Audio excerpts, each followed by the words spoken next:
Yun. Nung dumating siya, ang interior talaga nito is orange. Color ng Hermes. Kaya lang, nung bumaha, nangitim dahil sa putik. Oo. Yes. Tapos meron din siyang sunlight.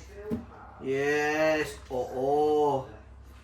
Kaya ko ito nagustuhan talaga kasi dahil ito yung payong. Natutuwa talaga ako sa payong na to. Oo. Natutuwa talaga ako. Tapos, ginagamit ko talaga siya. Kasi, lalo na kung bumaha, dahil yung flood control, hindi na control, ginagamit ko siya parang yung tine-check ko siya kung merong ghost cement, baka hindi nagawa yung kanal, baka mahulog ako.